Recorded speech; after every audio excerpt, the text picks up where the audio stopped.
7th of August, 1941, in the city of Calcutta, a man died.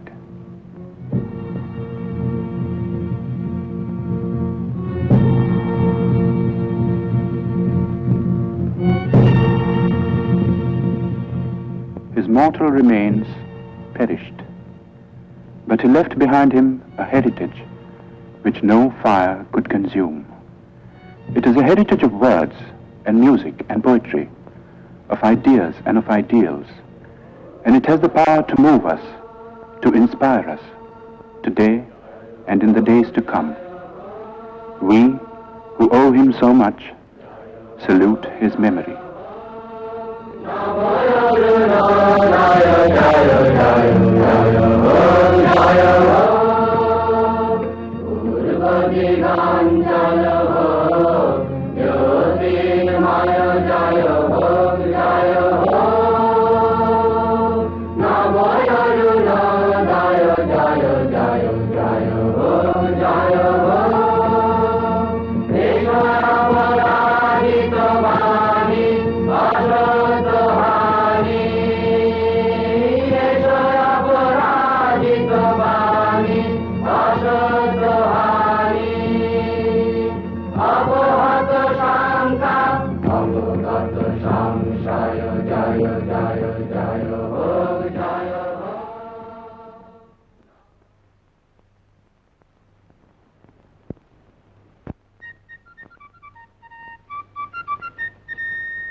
Founded in the year 1690 by an Englishman named Job Charnock, Calcutta, 100 years ago, was a thriving metropolis.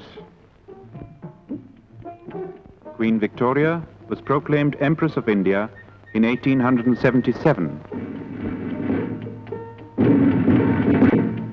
As the capital of India, Calcutta was the seat of the Queen's government.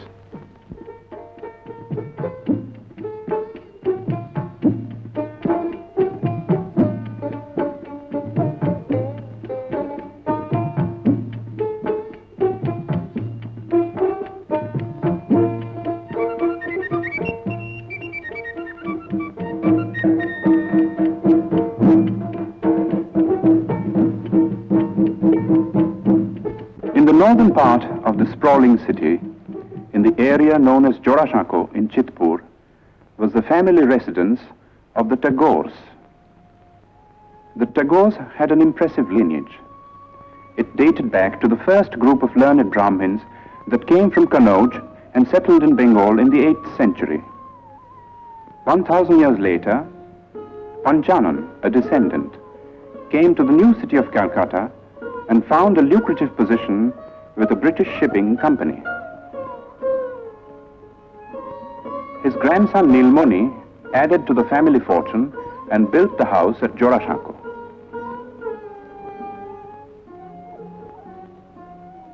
The peak was reached with Nilmoni's grandson, one of the most brilliant and colorful figures of the 19th century. Dwarkanath Tagore combined cultured sophistication with a largeness of heart and a rare degree of business acumen. Coal, sugar, indigo, exports, banking, newspaper. There was no end to his enterprises, and he succeeded in all. If his earnings were fabulous, so were his spendings.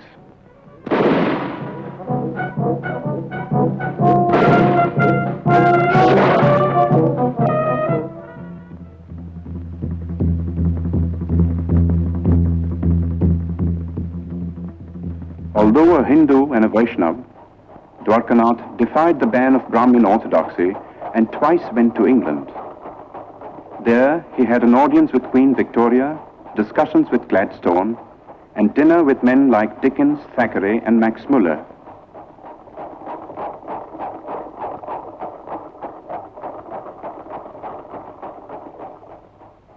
Shortly before his death in England, Dwarkanath had written to his eldest son in Calcutta, reproving him for neglecting the family's business affairs.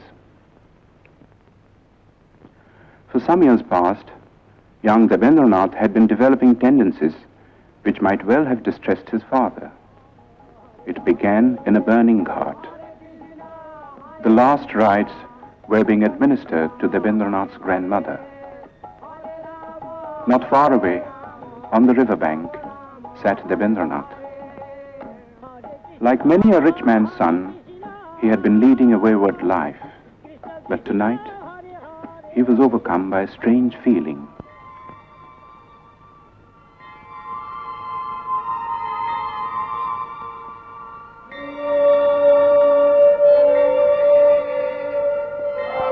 Worldly possessions seemed to lose their meaning for him.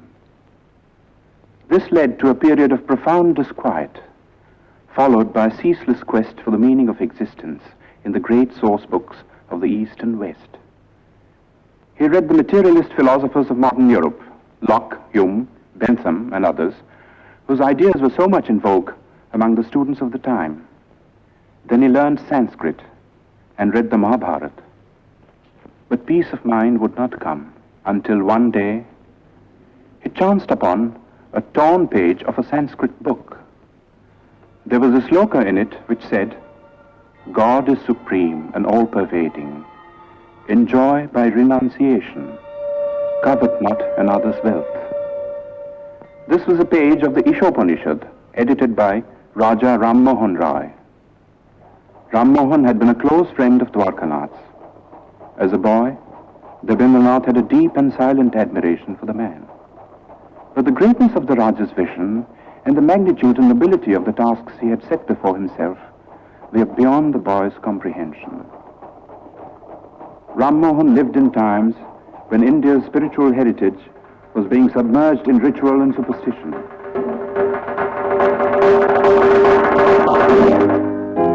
While in the West, a whole new concept of humanity was emerging. Ram Mohan advocated Western education for Indians because he wanted the new ideas of the West to spread in the country.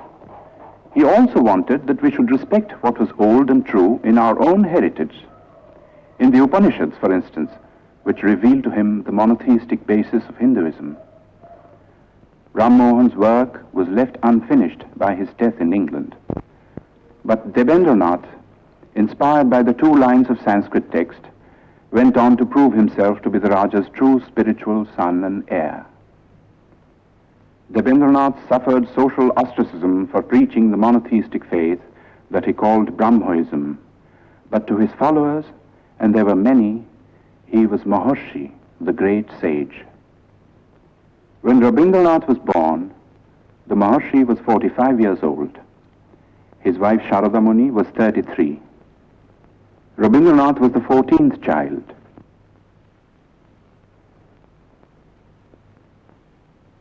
The eldest was Dejendranath, poet, philosopher, mathematician. Second son Satyendranath translated the Gita and Meghdut in Bengali verse and became the first Indian member of the Indian Civil Service. The fifth son Jyotirindranath was a born musician, translated Molière and Sanskrit dramas into Bengali, and wrote and staged some of the most popular Bengali plays of his time. Among the daughters was Sharna Kumari, the first woman novelist and the first woman to edit a journal in India. Indeed, it was a household which hummed with artistic activity.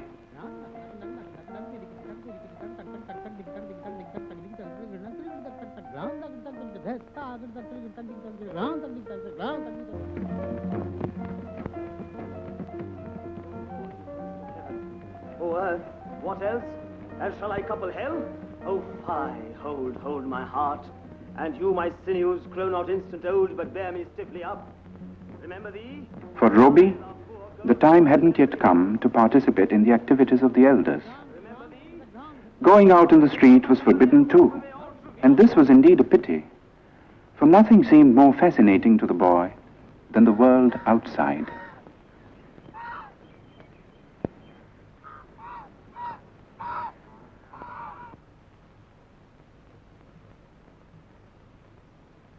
At the age of 7, Roby was sent to school. See a box. তুমি কি একটি বাক্স দেখিতে পাইতেছ? Yes, I can see a box. হ্যাঁ, আমি একটি বাক্স দেখিতে পাইতেছি। Yes, I can see a box. হ্যাঁ, আমি একটি Robbie went to 4 schools and hated them all. But to say that he lacked education would be wrong. For his third brother Hemendranath saw to his studies at home, and it was all done by the clock.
When Robbie was 12, Debendranath went on a trip to North India and took the boy with him.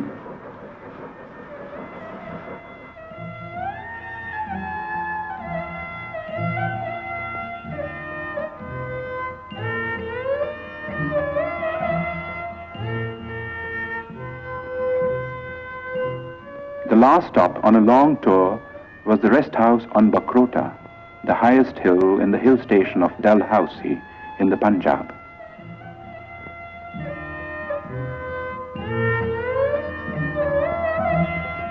Robbie was told by his father to roam about on his own.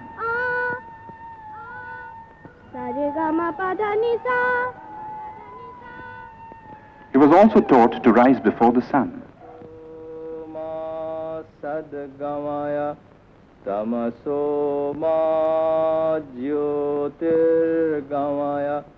And to handle money and keep accounts.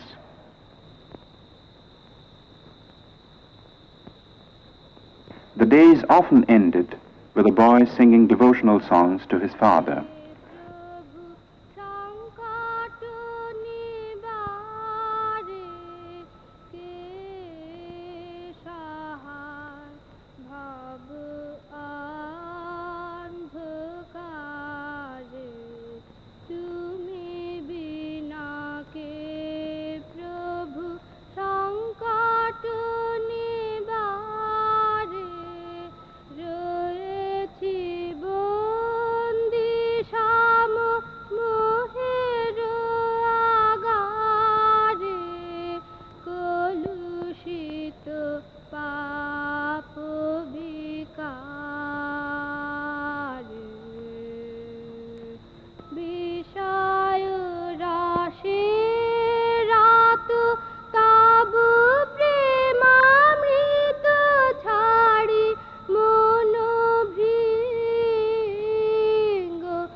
Robbie was 13 when his first book of verse, Kobi Kahini, came out. When Robbie was 16, Dijendranath brought out a literary magazine called Bharati, and Robbie found an admirable platform for his literary activities. The essays included pieces on European poets like Dante and Petrarch, whose acquaintance Robbie had made in Ahmedabad, in the library of his elder brother Shotendranath. Shotendranath's wife Ganadanandini, who was staying in England with her 2 children, was a remarkable woman who had been persuaded by her husband to come out of orthodox seclusion. Robbie set out for England in the summer of 1878 and joined Ganadanandini in Brighton. If the plan was to provide the boy with a proper education, it came to naught, for Robbie returned without completing his course of studies at the London University.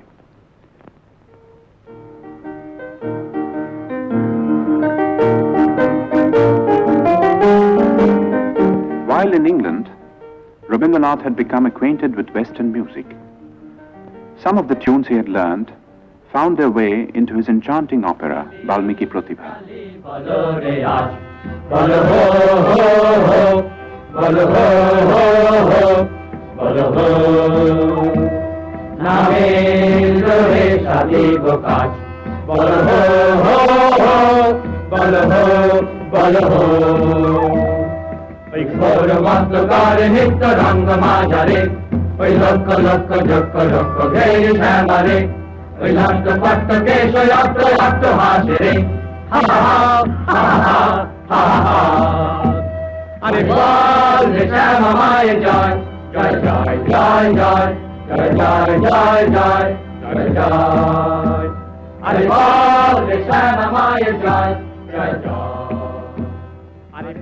There were other tunes, however, which came from classical Indian ragas, used for the first time in an operatic context.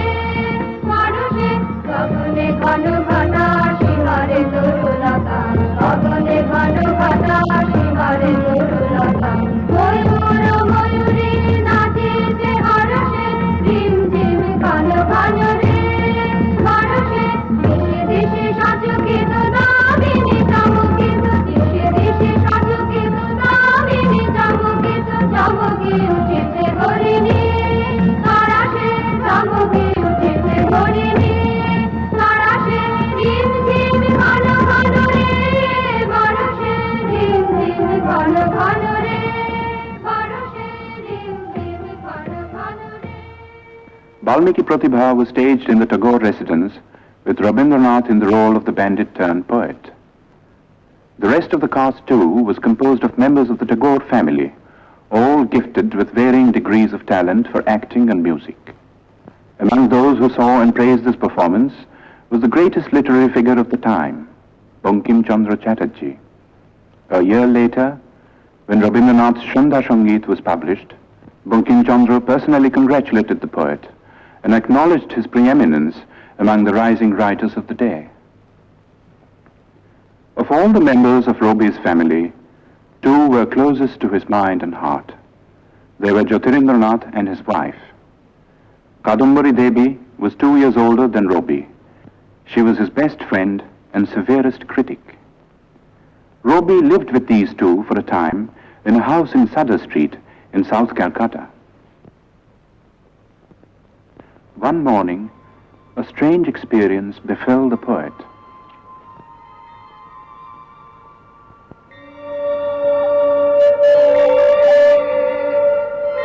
One day, while I stood watching at early dawn, the sun sending out its rays from behind a tree, I suddenly felt as if some ancient mist had in a moment lifted from my sight, and the morning light on the face of the world revealed an inner radiance of joy. The poem I wrote on the first day of my surprise was named The Awakening of the Waterfalls.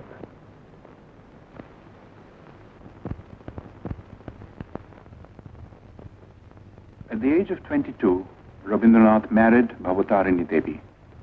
The old-fashioned name was later changed to Mrinalini. 2 months before the wedding, Rabindranath had received a letter from his father in which he was asked to prepare himself to look after the family estates. After a period of initial training in the estates offices in Calcutta, Rabindranath found himself in the very heart of rural Bengal, in the region around the river Padma.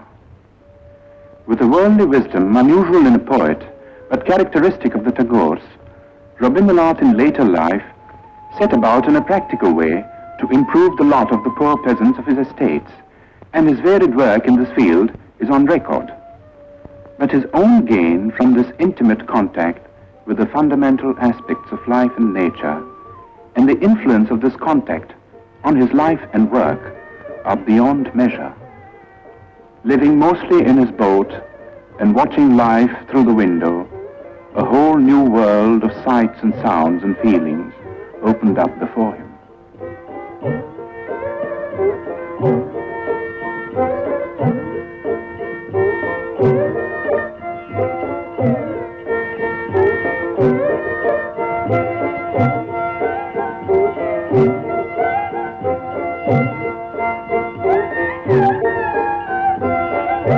It was a world in which the moods of people and the moods of nature were inextricably interwoven. The people found room in a succession of great short stories, and nature in an outpouring of exquisite songs and poems. Dominant was the mood of the rains, exultant and terrible.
In 1901, Rabindranath was 40 years old.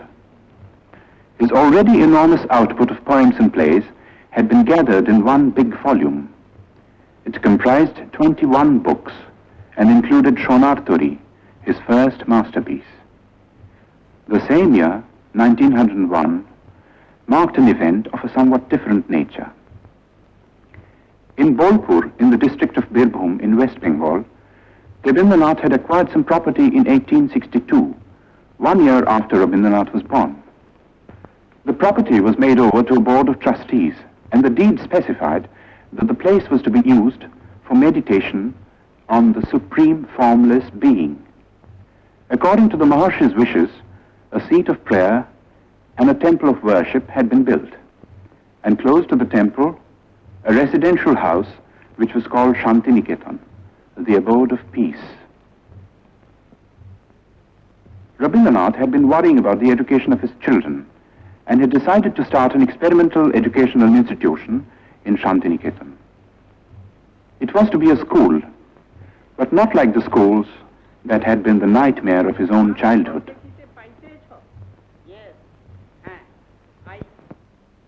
It was to be like the forest hermitages of classical India.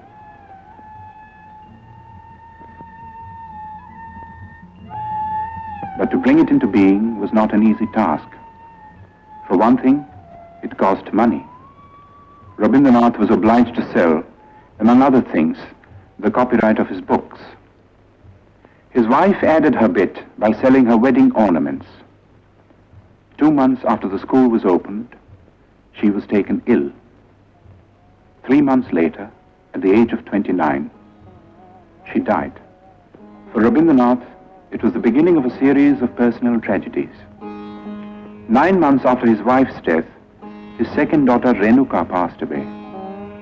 The hardest blow of all came 4 years later.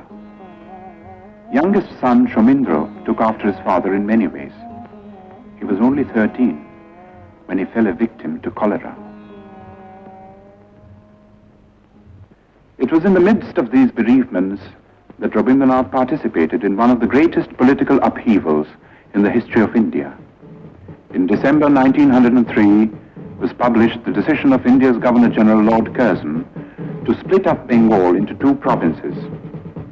The idea was to create a separate province with a Muslim majority which would induce a rift between the two main religious groups and avert the possible growth of a united front against the government. But in proposing the partition, Curzon merely fanned the flame of patriotism that had been smoldering in the minds of certain visionaries all through the period of the Renaissance in Bengal. These men now came to the fore and led the millions to rise in protest.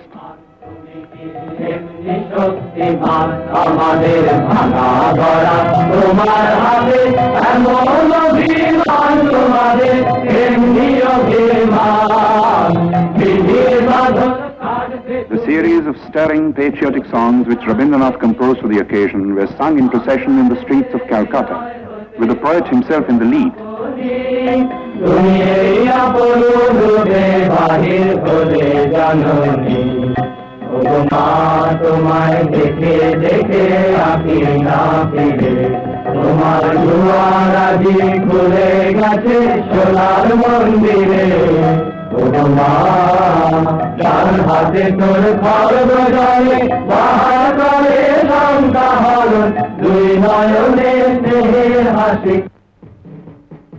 On October 16, 1905, the partition became an accomplished fact.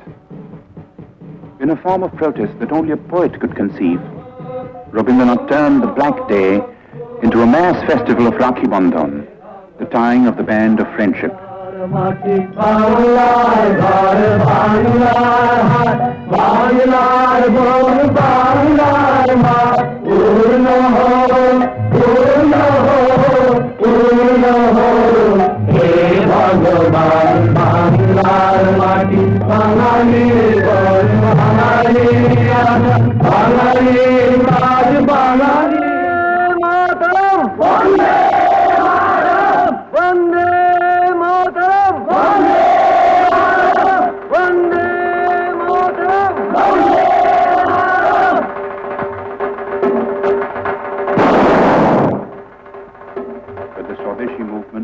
Fated to grow and assume a character which was not possible to foresee in its early stages. While admitting the bravery and patriotism of those who killed or were killed in a reckless bid for freedom, Rabindranath could not condone terrorism. He stated his credo in clear terms. The path of violence was not for India. Good could come only out of constructive work carried out in a spirit of tolerance. He had himself followed up his retirement from the political scene by devoting himself to the work of rural welfare in his estates. And there were other activities too. He was teaching at school, editing journals, and engaging himself in every conceivable form of literary activity. That his own countrymen now regarded him as their leading man of letters was proved by his 50th birthday celebrations in Calcutta. Sponsored by the Bengal Academy of Letters and attended by thousands, it was a unique occasion and the first time that such an ovation had been given a literary man in India. But to the outside world, Rabindranath was still an unknown name.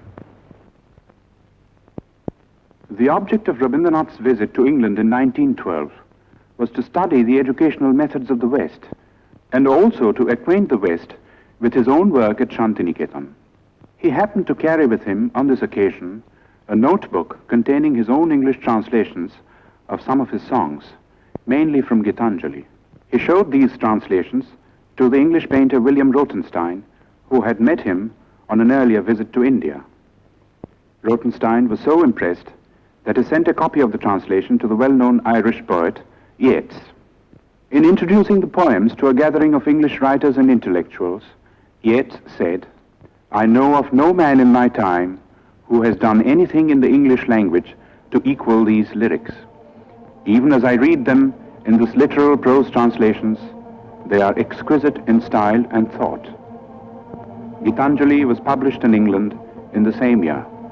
There has rarely been another instance of a poet gaining world fame in like manner. The Nobel Prize came in 1913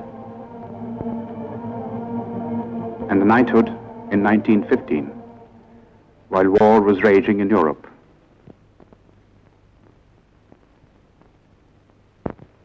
Touring the United States and Japan in 1916, Rabindranath made eloquent appeals for peace.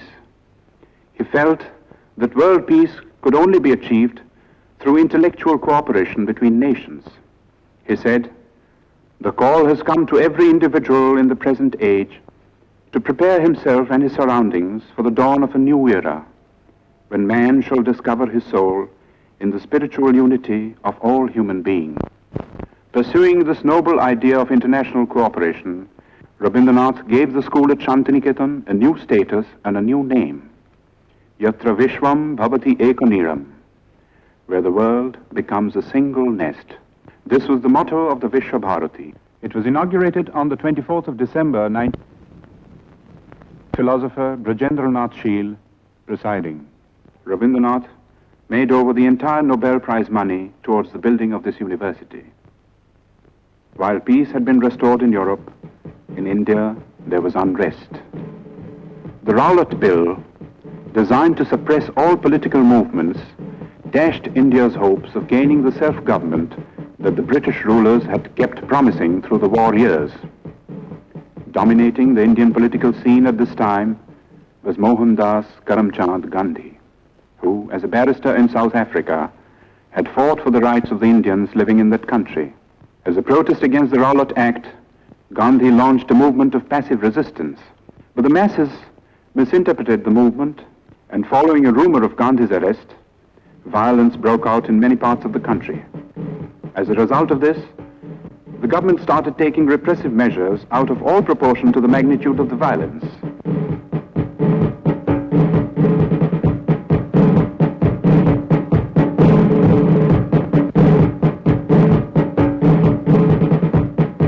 In the Punjab, martial law was declared.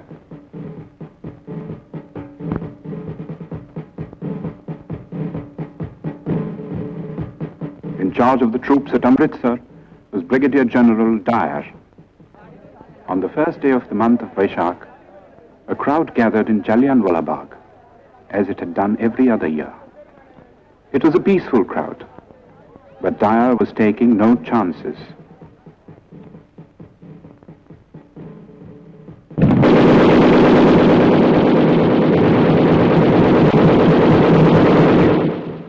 News of the Amritsar incident was suppressed by the government, but details filtered through to other parts of the country and even to the abode of peace.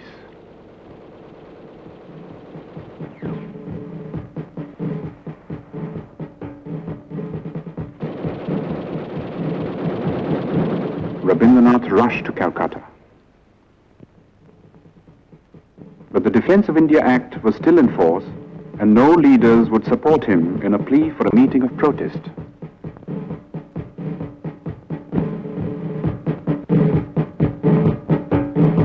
At 4 o'clock in the morning of May the 30th, Rabindranath finished writing a letter. It was addressed to the Viceroy. Condemning the government for the killing in the Punjab, Rabindranath ended by saying, "And I, for my part, wish to stand shorn of all special distinctions by the side of my countrymen, who, for their so-called insignificance, are liable to suffer degradation not fit for human beings. And these are the reasons which have painfully compelled me to ask Your Excellency to relieve me of my title of knighthood."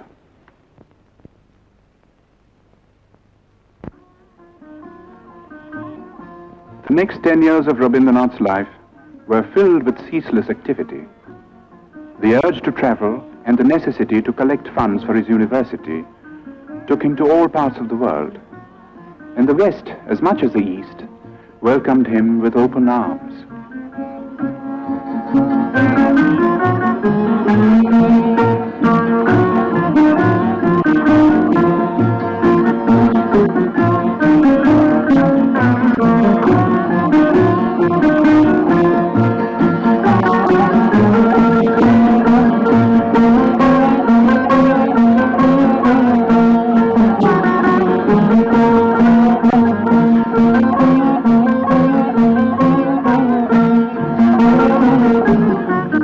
Wherever he went, he spread the message of peace and stressed the importance of intellectual cooperation between nations.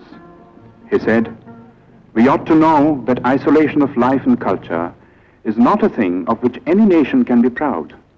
In the human world, giving is exchanging. It is not one-sided."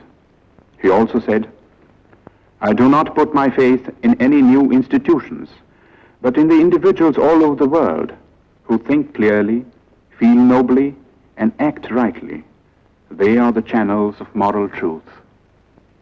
His great humanist ideas found an echo in the best minds of Europe, and some of them became his close friends.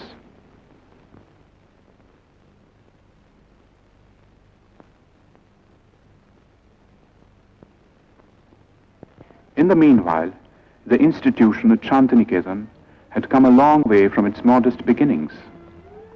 Its scope for studies had greatly increased. There was Kalabhavan for the study of painting, under masters like Nandulal Bose.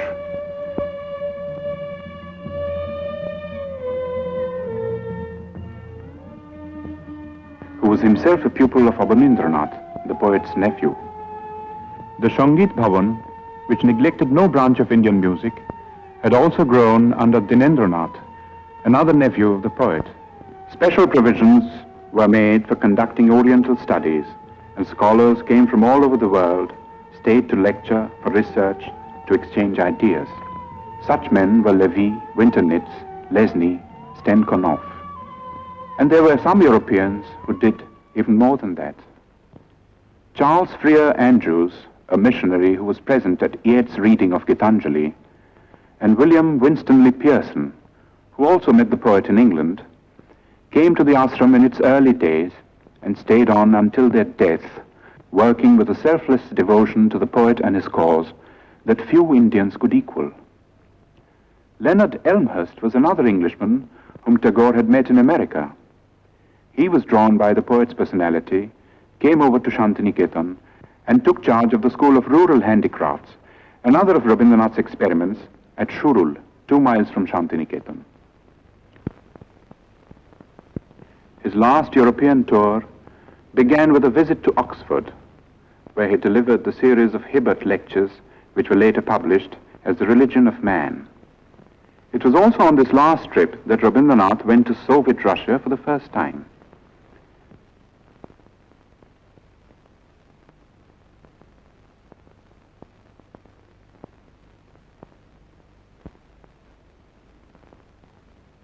On the eve of his departure from Moscow, he told his hosts, "You have recognized the truth that in extirpating all social evils, one has to go to the root, and the only way to it is through education." In Russia, as well as in other countries that he visited on this tour, Rabindranath held exhibitions of his paintings. At the age of 70, Rabindranath had found a new outlet for his creative urge. It was astonishing the way it started.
In 1931, the leading citizens of Calcutta united in an appeal to observe the poet's 70th birthday. It was celebrated in a manner that was truly worthy of the occasion.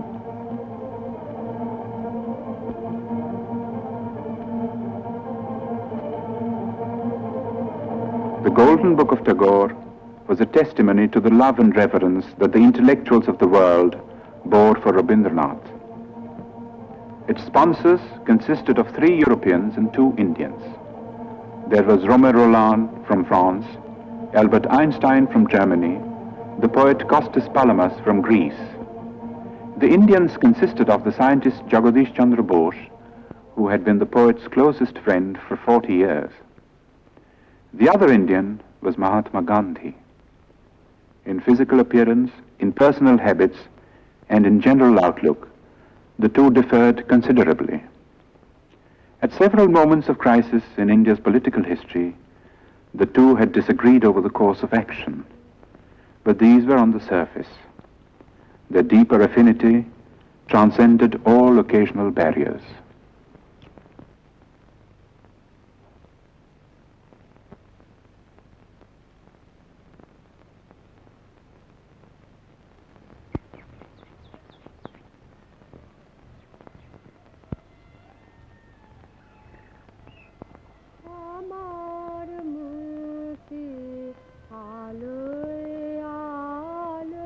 The last years of the poet's life were spent largely in his beloved Shantiniketan.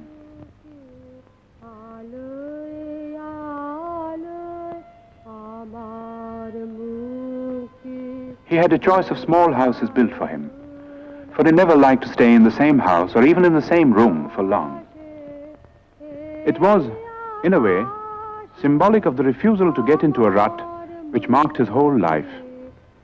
In his writings, he was now producing some of his most striking, original, and mature works, and these included textbooks and nonsense rhymes for children, not an unusual occupation for someone who had loved and understood children so well and done so much to mold them for a better future.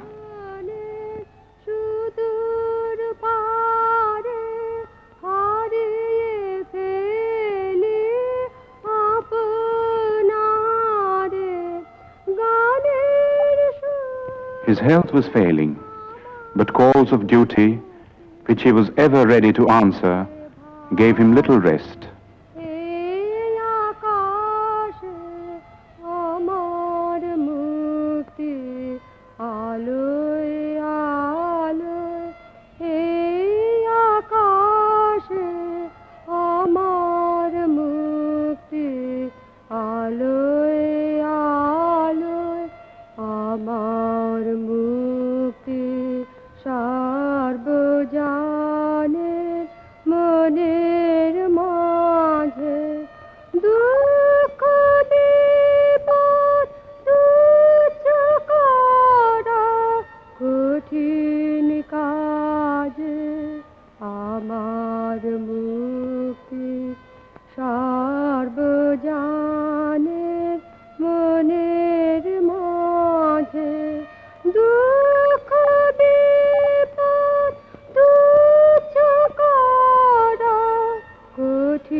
On the 7th of May, 1941, Rabindranath was 8 years old.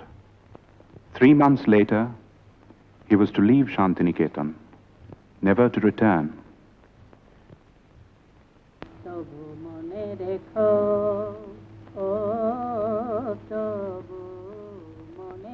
He would be taken to his ancestral house in Calcutta, fatally ill. In this house, once upon a time, a boy roamed the corridors. যদি দূরে যাই চলে তবু মনে রেখো।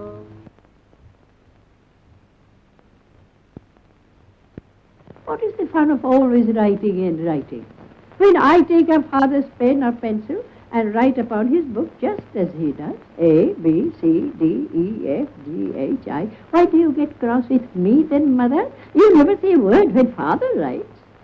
When my father wastes such heaps of paper, mother, you don't seem to mind at all. But if I take only one sheet to make a boat with, you say, child, how troublesome you are. What do you think of father spoiling sheets and sheets of paper with black marks all over on both sides?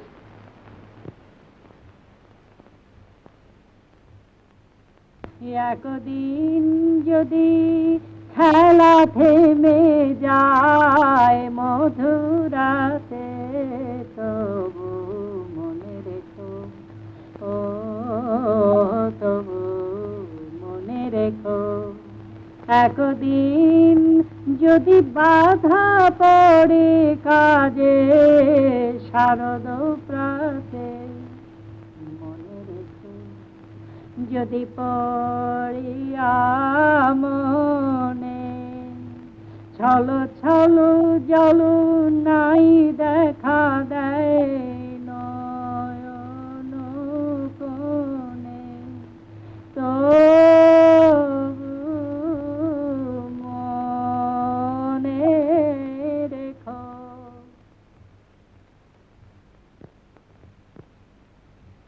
Rabindranath attended the 80th birthday celebrations in Shantiniketan in spite of his failing health. Today, for the occasion, he had composed a message, his last message to the world. It was called The Crisis in Civilization. It concerned itself with the state of the so-called modern civilization, a civilization that was being shaken to its very roots by barbaric wars of aggression.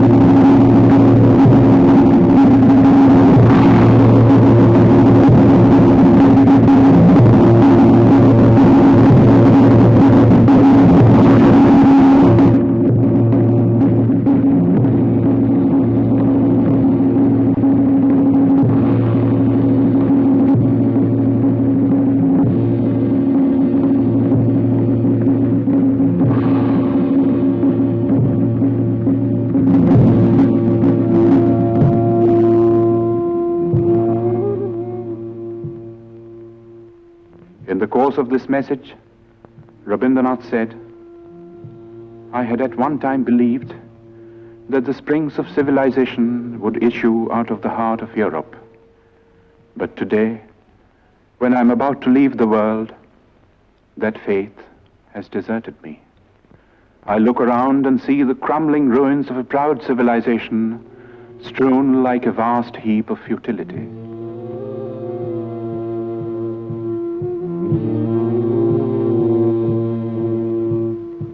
And yet, I shall not commit the grievous sin of losing faith in man. I shall look forward to a new dawn, to a new chapter in history when the Holocaust will end and the air will be rendered clean with the spirit of service and sacrifice. Perhaps the dawn will come from this horizon, from the east, where the sun rises. On that day, will unvanquished man retrace his path of conquest, surmounting all barriers to win back his lost human heritage.